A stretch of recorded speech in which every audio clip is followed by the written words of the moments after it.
চরমনায় দ্বিতীয় ঘাঁটি।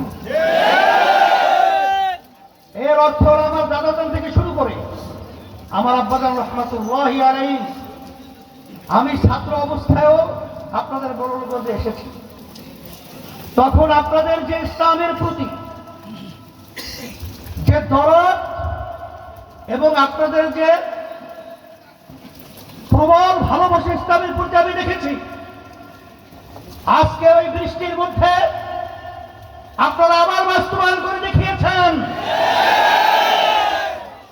যে দেশে আমি জন্মগ্রহণ করেছি এদেশের খুনিদের জায়গা হবে না, এদেশের চাঁদাবাজদের জায়গা হবে না, এদেশের বিদেশি টাকা পাচারকারী জায়গা বাংলাদেশের মধ্যে